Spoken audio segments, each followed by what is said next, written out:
eu carregar a aula aqui para a gente começar. Gente, a gente só tem essa semana e a outra, não é isso? Graças a Deus. Então, eu estou programando dar essa aula aqui. Se acabar hoje, ótimo, né? Aí semana que vem a gente começa a outra. Mas eu tô achando que eu não consegui acabar essa aula hoje, não. Tá? Vamos lá. Eu vou enviar aí para o grupo do Zap agora essa aula, tá? Tô lançando aí para vocês. Vejam para mim se chegou no grupo. Aí.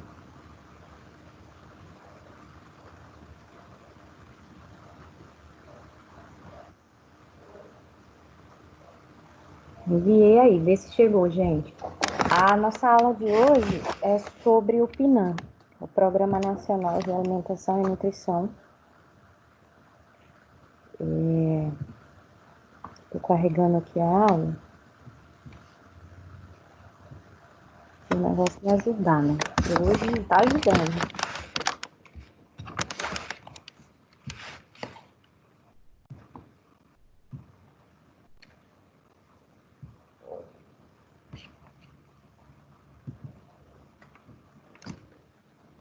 Vocês estão me ouvindo aí? Sim. Ah, então tá. Só não Tá chegou carregando. no grupo ainda. Agora chegou. Chegou? Agora chegou. A aula de hoje tem muitas imagens, né? Vocês vão ver que tem 70 slides, mas não se assustem não. Tem muita figura, tá? E aí, vamos lá, começar. Então, gente, é o seguinte, a nossa aula de hoje é sobre o Programa de Alimentação e Nutrição, conhecido pela sigla PNAM, tá? Essa política, na verdade, né, ela foi aprovada no ano de 99, né, 1999, e ela aconteceu por meio de esforços, né, do Estado brasileiro em conjunto com diversas políticas públicas, né? E o PNAM, essa política, ela propõe o quê? Ela propõe respeitar, proteger, promover e prover os direitos humanos à saúde e alimentação adequada. Além disso, o PNAM, ele, quando completou, né, 10 anos da sua publicação, se deu início a um processo muito grande de atualização dessa política, tá? Porque ela foi aprovada em 99, né? Quando deu 10 anos da publicação dessa política, houve um processo de atualização, né? Ela passou por um processo de revisão e de atualização e teve as suas bases e diretrizes aprimoradas, né? Aperfeiçoadas, tá? Buscando sempre a melhoria, né? A evolução dessa política, né? E esse aprimoramento, essa atualização, ela veio a se consolidar como uma referência para os novos desafios, né, que surgiram no ramo da alimentação e da nutrição pelo Sistema Único de Saúde, tá? Porque a gente aprendeu com o processo de transição nutricional que houve uma modificação, né, no perfil da alimentação dos brasileiros, né, também no perfil, né, do estado nutricional desses brasileiros, né, e por conta desse processo de transição, né, que se teve, vamos dizer assim, se fez necessário, na verdade, se fez necessária esse aprimoramento, né, dessa política. Ela teve que acompanhar esse processo de transição. Então, por isso que foi necessário fazer uma atualização da política, né, que foi aprovada, né, lá na década de 90, e ela precisou sofrer atualizações, tá? Muito em decorrência disso, desse processo de transição. Então, 10 anos depois da primeira atualização, né, da primeira publicação, na verdade, da Política Nacional de Alimentação e Nutrição, né, ela sofreu, como eu já falei, o processo de atualização em decorrência dos novos desafios, né, que aconteceram no ramo da alimentação e da nutrição. E esse processo aí de atualização, ele veio em decorrência do acontecimento, né, de 26 seminários que aconteceram em âmbito estadual e um seminário em âmbito nacional, né? E de acordo com todos esses seminários que aconteceram, né, o PNAM, ele sofreu esse processo de atualização que foi pactuado, né, e aprovado por meio de uma reunião ordinária que aconteceu no ano de 2011, tá? Então, a aprovação dessa política aconteceu em 99, 10 anos depois, né? Ela sofreu esse processo de atualização e foi aprovada, né, nessa reunião ordinária que aconteceu em 2011, né? Esse processo de atualização. E esse processo de atualização foi publicado, né, numa portaria número 2715, no Diário Oficial da União, né, desse ano, 2011, certo? E aí, como eu falei para vocês, o PNAM, essa política, teve que ser atualizada, aprimorada, né, em decorrência de ter acontecido nas últimas décadas as transformações sociais na população brasileira. E essas transformações aconteceram na mudança do padrão, né, de saúde e do consumo alimentar, como eu falei para vocês. O Estado, ele percebeu a necessidade de fazer a avaliação, a atualização e aprimoramento da política em decorrência do processo de transição, né? Como eu já falei, porque com esse processo de transição houve uma alteração no perfil, né, do estado nutricional, do comportamento do consumo alimentar, né, dos brasileiros e também no seu estado nutricional, né? Então a gente vê aqui nesse esquema, né? Nas últimas décadas essa população sofreu transformações sociais, né, que repercutiram muito no padrão, né, da saúde e do consumo alimentar. E essas modificações, né, elas aconteceram de que forma? Houve a diminuição da pobreza e da exclusão social, né, diminuiu bastante a questão, né, ainda existe, a gente sabe que existe muita gente ainda em condição de pobreza, de vulnerabilidade, né, mas houve uma diminuição em relação ao passado, né? Então, houve uma melhoria nessa questão da pobreza, né? Houve uma melhoria na questão da fome e da desnutrição, tá? Ao longo desses anos. Outra modificação que aconteceu foi que houve o aumento da disponibilidade média de calorias para o consumo dos brasileiros, tá? Então, também foi um aspecto positivo que aconteceu. E, em decorrência desse processo de transição, a gente viu que uma das modificações que aconteceram não de saúde da população foi o aumento do excesso de peso e também da obesidade em todas as camadas da população. Então, esse foi um resumo do que aconteceu com a população brasileira, né, em termos de consumo alimentar e do padrão de saúde, tá? Isso tudo não é novidade. Mas a novidade da aula de hoje é que, em decorrência desse processo de transição, o Estado brasileiro sentiu a necessidade de promover uma atualização, um aprimoramento da Política Nacional de Alimentação e Nutrição. E esse aprimoramento e aperfeiçoamento aconteceu 10 anos após, né, a aprovação dessa política, né, no ano de 2011, tá? E aí, essa questão, né, dessas modificações no padrão e no consumo alimentar apontaram para um novo cenário de problemas, né, relacionados à alimentação e à nutrição. Antigamente, os problemas giravam muito em torno da fome, da desnutrição, né, do combate, né, a essas doenças infecto-contagiosas, e atualmente, né, esses problemas modificaram, né, o problema relacionado à alimentação e nutrição modificou, né, então passou a se ter excesso de peso e obesidade na população, e a mortalidade passou a ser verificada na população como mortalidades associadas às doenças crônicas e não mais às doenças carenciais, tá? Então, por conta desse contexto atual, que essa política, né, que o Estado brasileiro passou por essa modificação, esse aprimoramento na política, tá?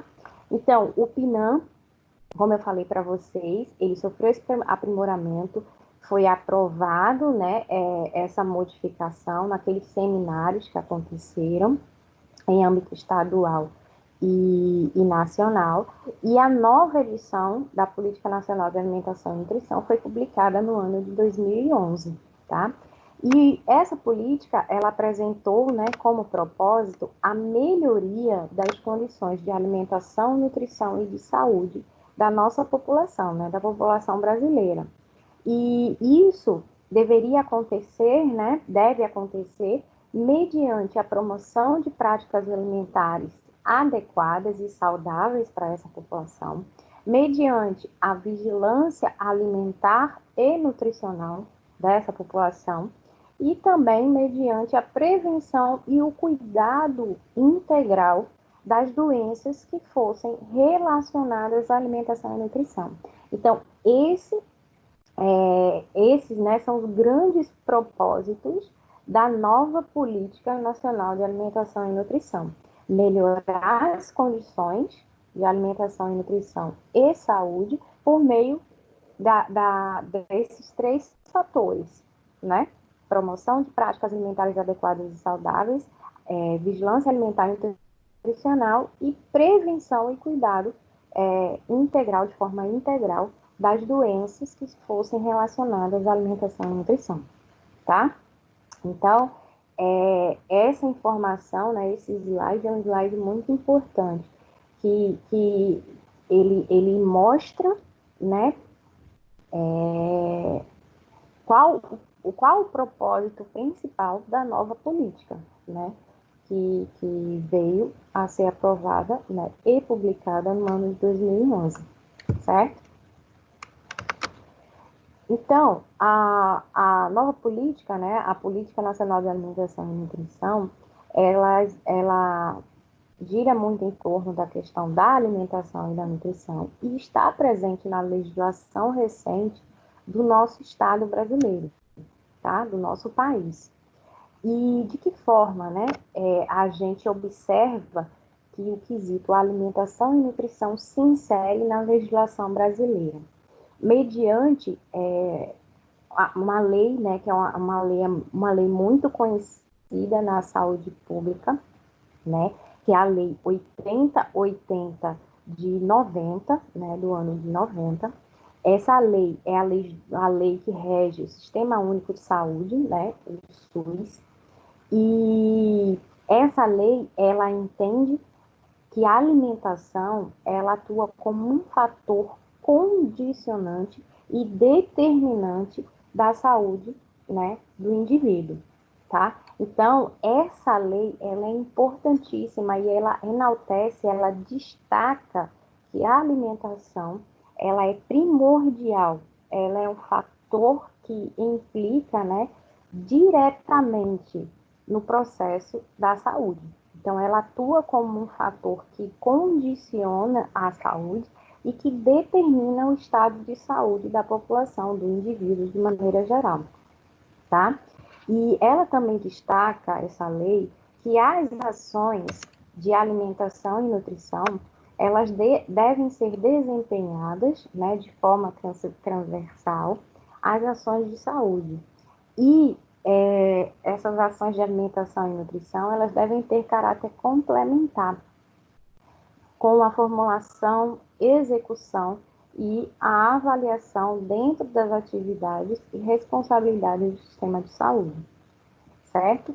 Então, dentro do SUS, né, que é um sistema único, né, de saúde, ele oferece o cuidado a toda a população de forma universal, né, onde a população ela não deve pagar, né, não é pago, né, para se ter esse atendimento no SUS. E dentro do SUS, o cuidado que vai se ter com a saúde, né, se dá importância às ações que estão correlacionadas com o processo de alimentação. Então, dentro do SUS, quando a gente fala que a gente quer promover a saúde da população que procura esse serviço de saúde, a gente vai ter que levar, buscar, vamos dizer assim, educar essa população, levar informação para essa população acerca de alimentação e nutrição, que seja saudável, que seja adequada, tá? Então, dentro do SUS, as ações de alimentação e nutrição são fundamentais, tá? Porque para se ter saúde, precisa ter uma alimentação adequada, né? Tanto de forma quantitativa quanto qualitativa, né? E tem que se ter uma alimentação segura. Então, todos esses fatores, eles são levados em consideração dentro do Sistema Único de Saúde, tá? A alimentação, ela gira em torno do cuidado com aquele paciente, né? Que procura o serviço, certo? E na última década, o principal avanço que aconteceu nessa política foi a incorporação da alimentação como um direito social. Antigamente, né, a alimentação ela não tinha um local de destaque na legislação, né? Ela não aparecia numa posição de destaque. E com o avanço, né, com o aprimoramento, né, com o avanço dessas últimas décadas aí, a alimentação ela surgiu, né, numa posição de destaque e ela ganhou o destaque necessário, né, que ela passou a ser considerada como um direito social. Então, é direito de todos os brasileiros, né, ter acesso a uma alimentação adequada, tá? Isso é constitucional, certo? É um direito social, né? Que deveria acontecer de forma integral, né? Para toda a nossa população, né? Mas infelizmente isso não acontece. Mas pelo fato dela não acontecer, não significa que essa alimentação não seja um direito. É um direito social, tá? E a alimentação, né? Ela surge como esse direito social e foi introduzida no artigo 6º da Constituição Federal de 88, né? Então, ela aparece nesse momento, né, na Constituição Federal de 88 por meio de uma emenda constitucional, tá? Então, a partir dessa emenda constitucional que foi feita no ano de 2010, né, que foi redigida, né, elaborada no ano de 2010, é que a alimentação ela é inserida no contexto da nossa Constituição como um direito social, tá? Então, se vocês param para observar, a Constituição ela foi publicada no ano de 88, né? A nossa Constituição é de 88. E só em 2010 é que a alimentação ela passa a ser considerada como um direito, né? De todo cidadão brasileiro, tá? Então, veja o tempo que levou para que a alimentação ela fosse reconhecida como um direito social. Tá? E número 4, você mês que vem, essa combinação da sorte acabam de ganhar uma Sorte TV de 50 polegadas. Não perca amanhã mais um sorteio diário que vai dar mais 50 prêmios incríveis. Vamos lá, ativei o mudo, hein?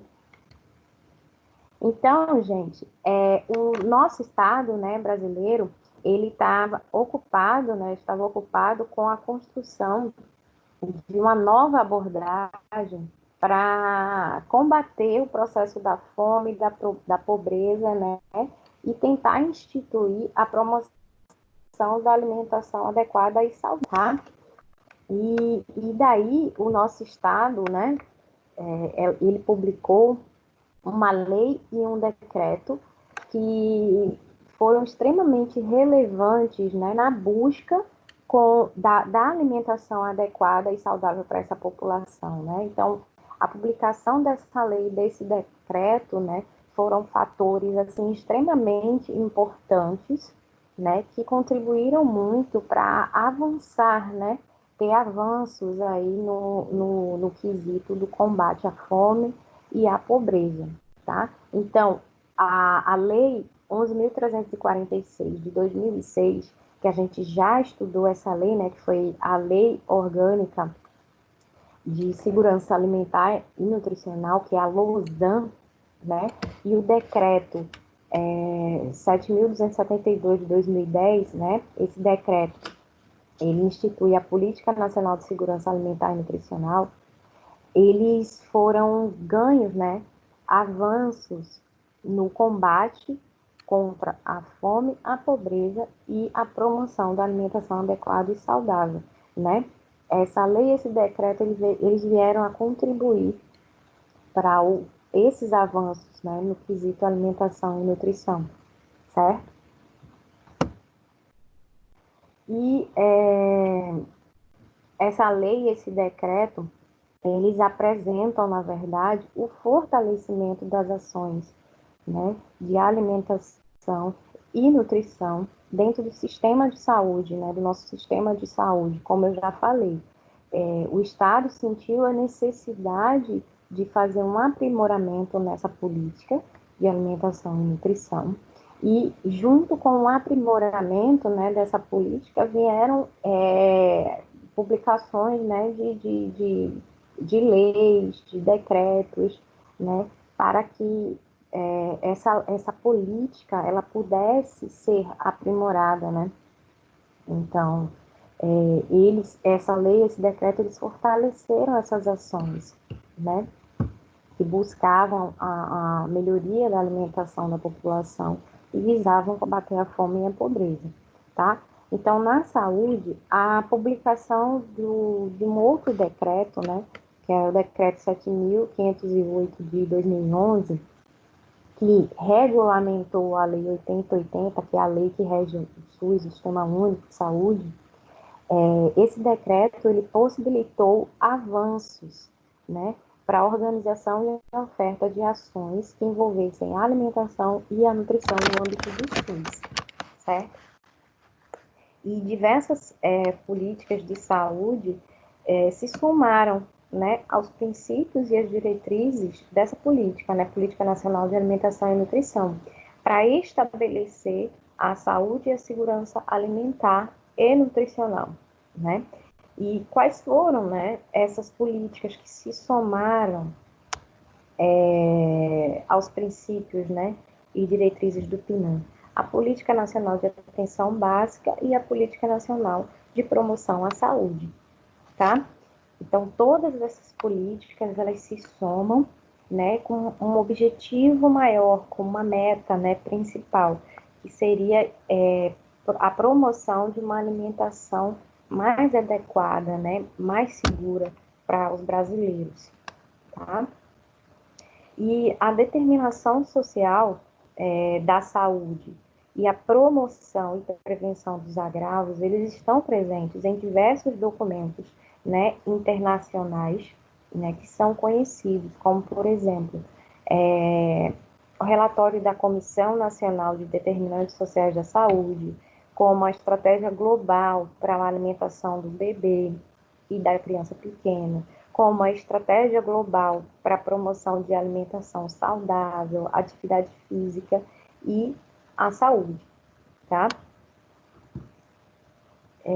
Bem, gente, esses documentos, né, esses relatórios, esses documentos internacionais, eles mostraram a necessidade que havia, né, de formular e implantar novas estratégias no âmbito nacional, né, em âmbito local e regional, de implantar estratégias que fossem efetivas para combater a questão da mortalidade, né, que vinha crescendo em decorrência, né, do processo do sedentarismo e da alimentação adequada. Então, esses documentos internacionais, eles foram extremamente importantes, né, para mostrar se fazia realmente necessário uma modificação na nossa política, né, nossa política nacional, né, porque, mais uma vez falando, com o processo de transição nutricional, o Brasil ele foi acometido de doenças, né, e mortalidade relacionadas à questão do sobrepeso e obesidade, né? E isso, a gente sabe que está diretamente ligada à questão da inadequação alimentar, né? Dos hábitos errôneos da alimentação, da diminuição da atividade física. Então, esses documentos, eles vieram impactar ainda mais, né? Na necessidade dessa modificação dessa política. E aí, essas estratégias, né, elas vieram tentar garantir, né, promover, né, uma garantia para os indivíduos, né, para que eles fossem capazes de fazer escolhas mais saudáveis, né, com relação à alimentação e atividade física, tá?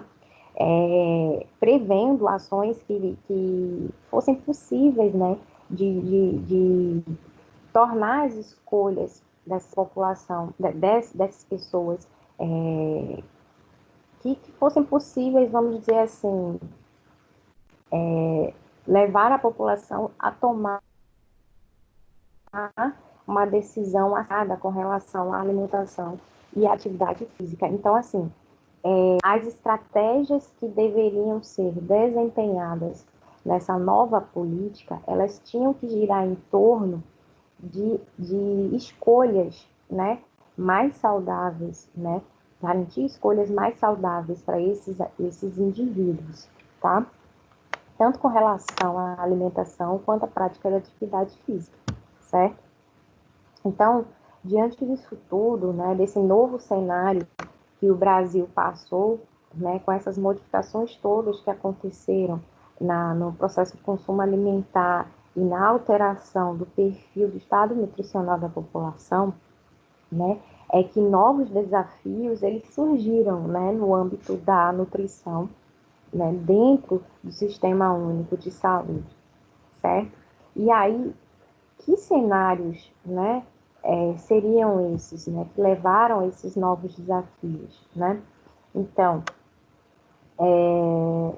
a questão, né, desses novos... Alguém me chamou aqui, peraí.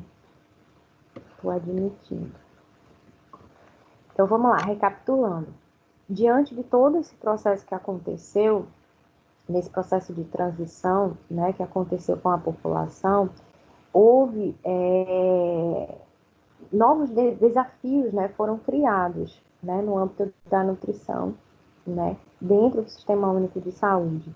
E quais seriam esses desafios, né? Os desafios com relação ao aleitamento materno, né, que teriam que ser modificadas as formas como as mulheres, né, elas vamos dizer assim, alimentavam as crianças, porque antigamente não, até hoje, né, na nossa Constituição, é garantido o aleitamento materno, né, para a criança, e a licença maternidade, na verdade, da mãe, essa mãe tem direito de 4 meses de licença maternidade, né, para poder amamentar essa criança. Mas a gente sabe que a realidade é outra. A gente aprendeu que o aleitamento materno exclusivo, ele deve acontecer até o 6º mês, né? E na nossa Constituição, garante o aleitamento exclusivo até o 4º mês, né? Vamos dizer assim, porque a mãe só vai ter licença maternidade até o 4º mês, né? Depois disso, ela tem que voltar a trabalhar. Isso eu estou falando para aquelas mães que trabalham em empresas, né, privadas, tá? Não estou falando do setor público. Então, como é que a gente pode falar em alimentação adequada, direito humano à alimentação, se os bebês, né, os nossos filhos, vamos dizer assim, eles já deixam de ter esse direito, né, garantido. Porque se a mãe ela só tem a previsão de passar 4 meses assegurada, né, licenciada para alimentar o seu bebê, quando ela volta a trabalhar, com certeza ela não vai conseguir, muitas delas não conseguem garantir essa alimentação exclusiva, né, até o 6º mês, porque elas precisam voltar a trabalhar. Então, desde quando a gente nasce, a gente já começa a ter o nosso direito, né, à alimentação, a gente já não consegue ter esse direito à alimentação assegurado até o 6º mês, né? Então, já começa esse processo. A Política Nacional de Alimentação e Nutrição, ela gira em torno, né, de vários fatores aí que defendem a alimentação, deve ser um direito social assegurado a todos, né? Mas desde quando as crianças nascem, elas já não têm esse direito adquirido. Então, essa política ela é importante porque ela vem a conflitar, né? Vamos dizer assim, aspectos negativos que existam, né, na nossa legislação.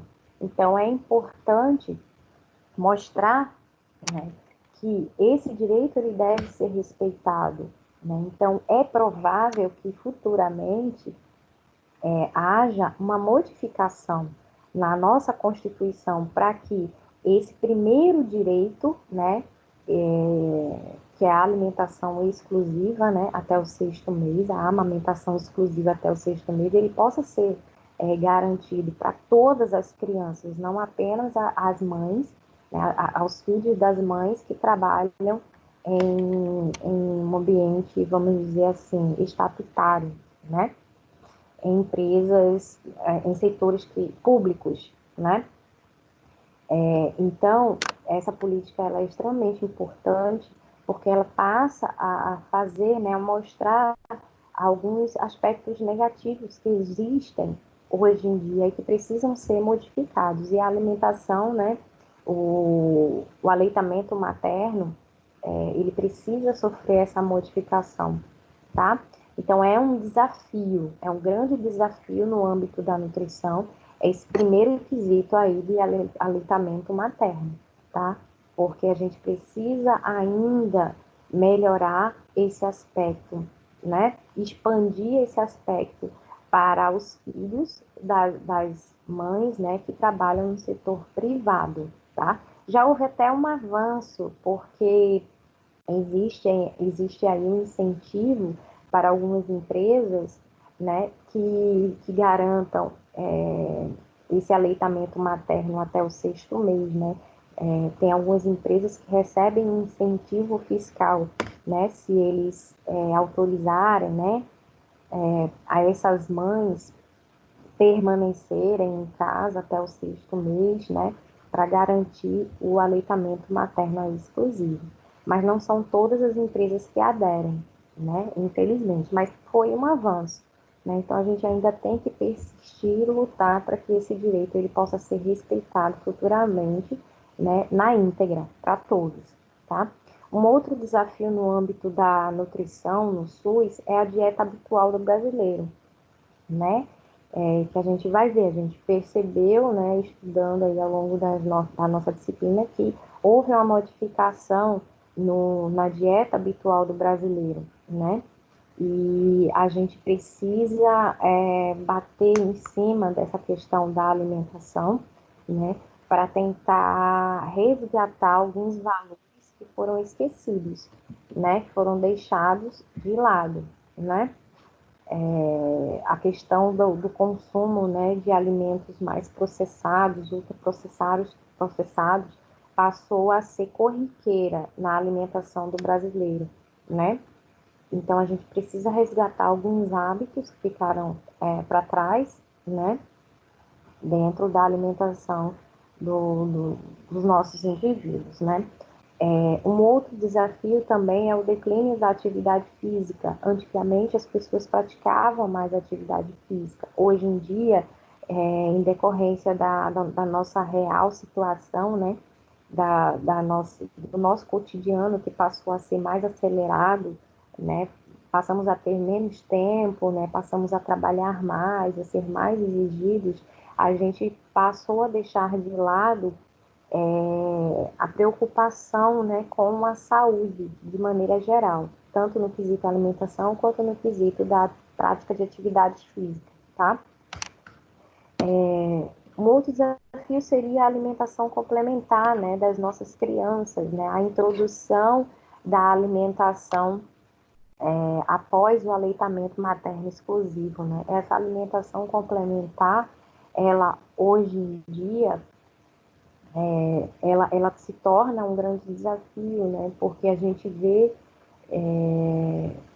crianças, né, cada vez mais novas fazendo uso de bebidas de baixo valor nutricional, né, ricas em açúcares. A gente vê, né, também essas crianças comendo desde muito cedo alimentos inapropriados, né, para a idade. Então, essa questão da alimentação complementar, ela passa a ser um desafio também.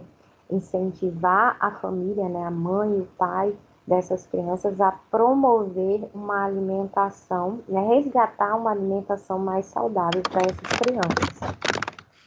Um outro desafio é o padrão do consumo, né, do brasileiro, que se envolve muito aqui, né, com essa questão da dieta habitual do brasileiro, né? A gente viu as modificações que aconteceram com relação ao padrão do consumo dos alimentos pelo nosso país, né, pelo nosso povo. E a questão também da transição nutricional, né, que é um grande desafio aí, né, a gente se adaptar às modificações que aconteceram na nossa população, tá? Então, esses são os grandes desafios que envolvem o processo da nutrição dentro do Sistema Único de Saúde. Então, a gente tem que trabalhar para poder melhorar, né, esses parâmetros todos aqui que eu falei para vocês, tá? Então, o desafio da nutrição, né, no SUS, com relação ao aleitamento materno, a gente sabe que ele deve ser a primeira prática alimentar dos indivíduos, né? E ele é necessário para garantir a saúde e o desenvolvimento adequado das crianças, né? O leite materno é o primeiro alimento, né, do indivíduo. E se ele for feito da maneira adequada, como a gente sabe que deve ser, que é até o 6º mês, ele vai trazer inúmeros benefícios para a saúde da criança e isso vai repercutir, né, na saúde desse indivíduo quando ele se tornar adulto, né? Então, o Brasil, ele adota as recomendações internacionais, que é recomendado o aleitamento materno exclusivo até o 6º mês.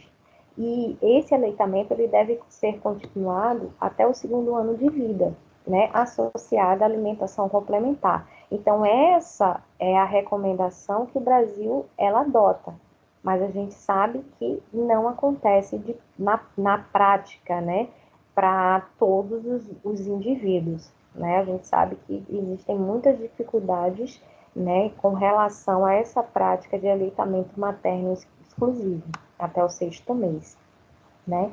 E de acordo com a pesquisa nacional, né, de demografia e saúde, que a gente estudou, né, em aulas anteriores, 95% das crianças brasileiras foram alguma vez amamentadas, né?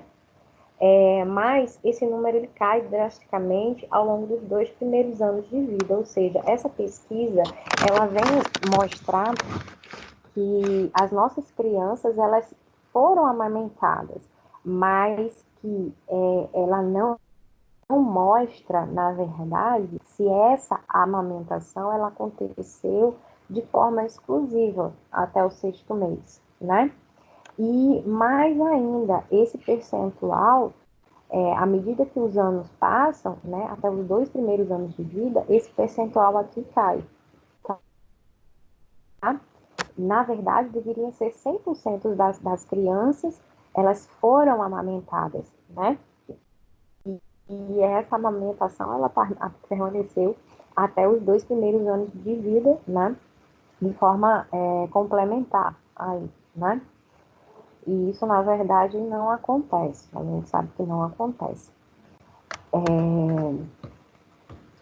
A segunda pesquisa de prevalência do aleitamento materno, no conjunto das capitais brasileiras no Distrito Federal, que aconteceu em 2008, ele traz que a média, né, a mediana de crianças que receberam, foram alimentadas, né, amamentadas exclusivamente, foi de 54 dias, ou seja, são 6 meses, né? Então, 6 meses, elas deveriam receber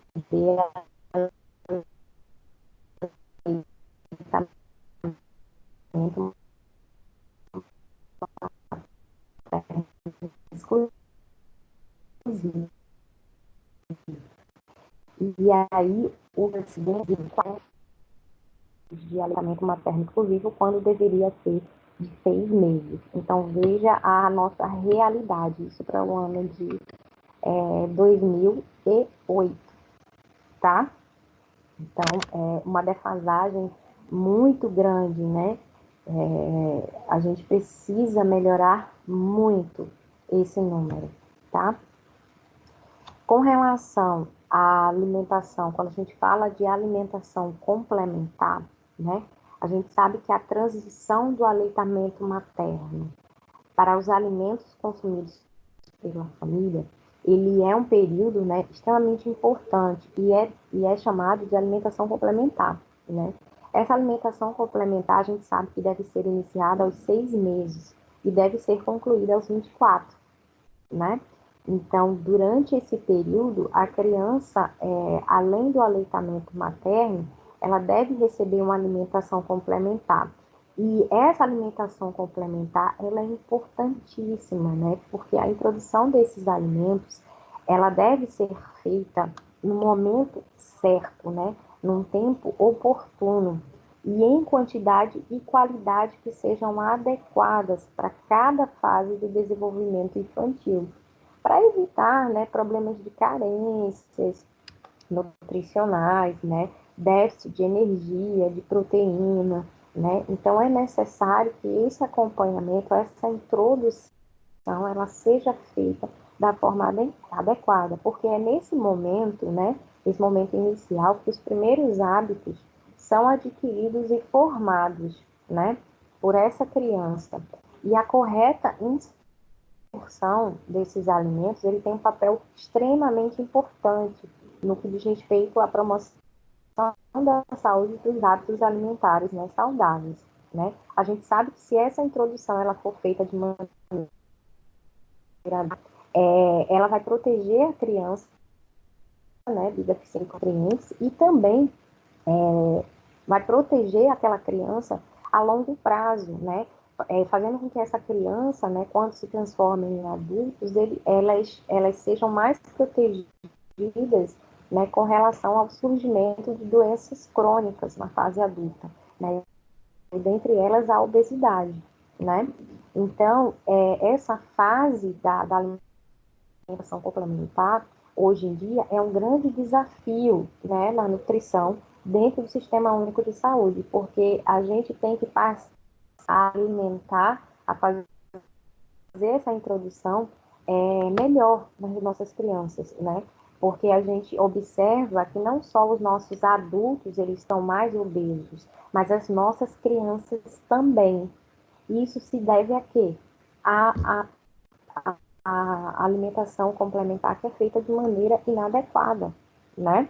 Então, a gente tem que ter um novo olhar em relação a essa introdução alimentar e a gente tem que incentivar, educar esses pais, né, para que eles tenham escolhas mais assertivas na introdução desses alimentos para essas crianças, tá?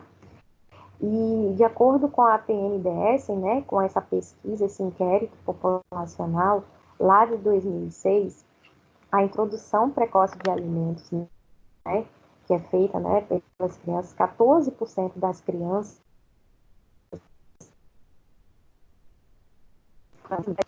alimento, né, antes dos 2 meses de idade. Então, a gente sabe que a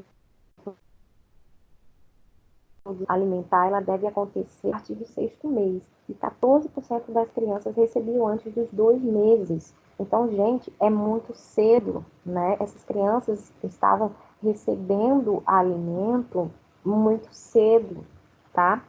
E mais de 30% das crianças, elas recebiam, né, alimento, essa introdução alimentar, né, era feita entre 4 e 5 meses, também de forma precoce, né? Então, a gente tem que tentar combater realmente esses números, isso no ano de 2006, tá? Esses dados aqui com certeza são diferentes para o período de hoje, né? Com certeza esses números aí devem estar mais elevados, certo?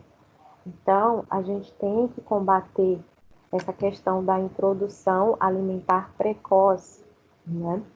Que o organismo dessa criança, ele não está preparado, né, para receber esses alimentos, né, de forma precoce. E isso vai repercutir na saúde dessas crianças, né, futuramente. Eles podem se tornar adultos obesos, exatamente por conta desse erro aqui na introdução alimentar. Com relação à dieta habitual do brasileiro, gente, atualmente, a dieta do brasileiro é a chamada dieta tradicional, né? Onde se tem os alimentos tradicionais, né? Arroz, o feijão, a carne, né? Associados a alimentos ultraprocessados. Então, a alimentação habitual do brasileiro hoje em dia, ela é, na verdade, uma alimentação mista, onde tem alimentos considerados tradicionais e associados a alimentos ultraprocessados, como, por exemplo, aqueles alimentos que têm alta quantidade de gordura, de sódio, alimentos que têm alto teor de açúcar e baixo teor de micronutrientes, tá? Então, de maneira geral, a dieta do brasileiro, ela possui um alto conteúdo calórico, né? Porque ela faz essa miscelânea, né, da dieta tradicional com a associação de alimentos ultraprocessados, tá? Então, esse é o perfil atual da dieta do brasileiro, né? A gente pode observar que o consumo médio de frutas e hortaliças, né, ela passou a ser, né, a metade do valor que é recomendado pelo Guia Alimentar para a população brasileira, né? Então, esse parâmetro, ele precisa melhorar, né? O brasileiro, ele ainda consome poucas frutas e poucas hortaliças, né? Então, esse parâmetro precisa melhorar, tá? E com relação aos alimentos ultraprocessados, como doces e refrigerantes, né, esse consumo ele tem aumentado, né, a cada vez esses alimentos, né, com baixo valor nutricional, ultraprocessados, eles têm aumentado no brasileiro atualmente, né? Então eles passam a consumir mais alimentos ultraprocessados, né, e menos alimentos in natura, tá? Quando deveria ser exatamente o contrário. Deveria se consumir mais alimentos in natura, né, e menos alimentos ultraprocessados, tá? Com relação ao padrão de consumo do brasileiro, como é que é o consumo dos nossos indivíduos, né? Esse padrão de consumo ele gira em torno da renda e da faixa etária, tá? Com relação à renda, né? Quanto menor a renda do brasileiro, é mais predominante o consumo de alimentos considerados mais saudáveis, como arroz, feijão, né? Alimentos que são aliados, né, na dieta do brasileiro, né? Alimentos básicos como peixes e milho, né? Então existe associação, quanto menor a renda do indivíduo, melhor, né, é o consumo, a escolha, né, desses alimentos aí. Então, menor renda, mais predominância de alimentos considerados saudáveis, como arroz, feijão, peixes e milho, tá? E quanto maior a renda do brasileiro, né, do indivíduo, maior é o consumo de doces, refrigerantes, pizzas e salgados, né? Então, maior a renda, maior é o consumo de alimentos ultraprocessados e alimentos de baixo valor, de baixo teor de nutrientes, tá? E com relação à faixa etária, quanto mais novos forem os indivíduos, maior o consumo de alimentos ultraprocessados, né? E com relação ao consumo de frutas e hortaliças, esse consumo ele aumenta com o aumento, né, da idade, tá certo? Então, com relação ao padrão de consumo, são essas observações, né, que a gente tem para fazer. Licença. Oi. Como assim? Quanto maior a renda, maior consumo de besteiras? Exatamente. Quanto maior o poder aquisitivo das pessoas, mais eles tendem. Tô falhando. Isso que eu dou são os nossos adolescentes, por exemplo. Os filhos de pessoas, né, que têm maior poder aquisitivo, eles têm maior condições, né, de levar dinheiro, vamos dizer assim, e comprar alimentos na cantina, por exemplo. E quando eles escolhem os alimentos, raramente são alimentos vamos dizer assim, de alta qualidade, né? Eles optam por consumir refrigerantes, pizzas, salgados, né? Mas isso tem uma divergência também, né? Porque, tipo, há pessoas de condições financeiras mais reduzidas, elas optam por coisas mais fáceis, né, de fazer, e o preço também, muitas das vezes, é mais barato. Tipo, um exemplo, a salsicha. A salsicha, ela Mas veja, bem mais em conta. eu estou entendendo, Amaro, o que você está querendo dizer, mas isso aqui é de maneira geral, tá? Sim. De forma geral, com os inquéritos alimentares que foram feitos, com os estudos que foram feitos, foi observado essa predominância. Isso é de maneira geral. Uhum. Mas existem exceções. A gente sabe que obesidade e sobrepeso, ela não é predominante apenas na classe de maior poder aquisitivo. Né? Pessoas de baixa renda também têm sobrepeso, também têm obesidade. Mas, de maneira geral, quanto maior o poder aquisitivo, mais condições as pessoas têm de consumir pizzas, sair para comer pizza, pedir pizza em casa, né? Você vê isso mais prevalente nas pessoas que têm maior condição, tá?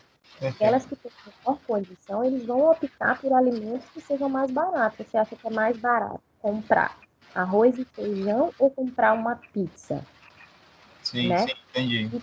Entendeu? Então, de maneira geral, essa foi a associação que foi feita, mas existem exceções, tá? Ok, certo. Beleza? Beleza. Então, tá, João. Continuando.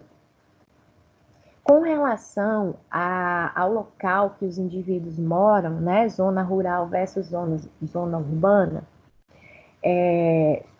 aqueles indivíduos que moram na localidade rural, a prevalência é de maior consumo de alimentos básicos, ou seja, de alimentos que possuem maior qualidade na alimentação, né? Então, os indivíduos que moram em área urbana, geralmente eles consomem alimentos como arroz, feijão, batata doce, mandioca, né? Frutas, peixes. Já os indivíduos que moram em área urbana, a predominância é pelo consumo de alimentos ultraprocessados, né? Então, esse é o perfil de quando a gente passa a observar a localidade, o local onde ele mora, né? Se é no interior, se é na capital, vamos dizer assim. Então, esse é um grande desafio também para a nutrição, fazer com que esses indivíduos que moram nos grandes centros, né, urbanos, eles passem a enxergar a alimentação, né, saudável, né, ter outros olhos, né, para a alimentação, né, e deixem de consumir aquilo que é mais prático, né. A gente sabe que existe essa predominância muito em decorrência da questão da falta de tempo, né, da correria, do corre-corre, do acúmulo de serviço. Então, as pessoas passam a optar pelo alimento que é de mais fácil, de mais rápido, né, vamos dizer assim, preparo, né? Então, eles tendem a optar pelo consumo de alimentos processados, né? Os fast foods, os enlatados, os congelados, né? Porque eles têm menos tempo, teoricamente, para preparar um alimento mais adequado. Mas isso é um grande desafio, a gente tem que tentar mostrar que existem outras possibilidades, né?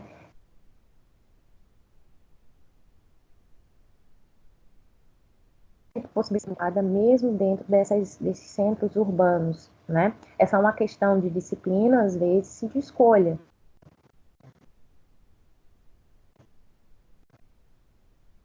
Né? Se eles forem no almoço, por que não ir no self-service?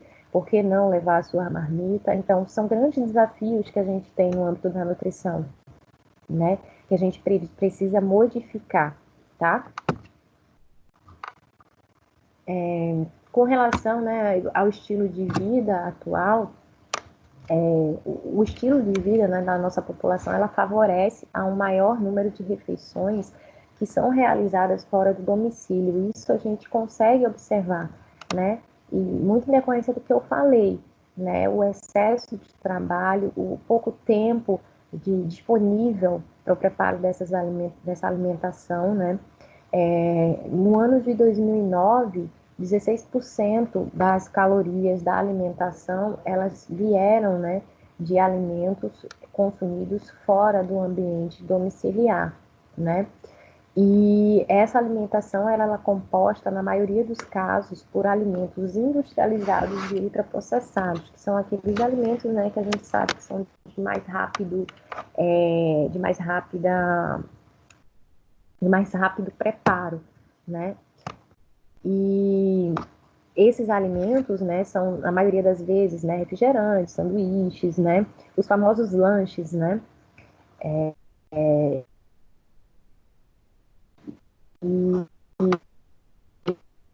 e a alimentação tradicional, né, baixo teor de micronutrientes, né?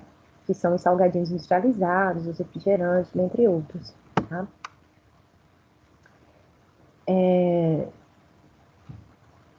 Gente, vamos deixar esse slide aqui, a partir do 5, da atividade física, para a próxima aula. Tem coisas para falar aí.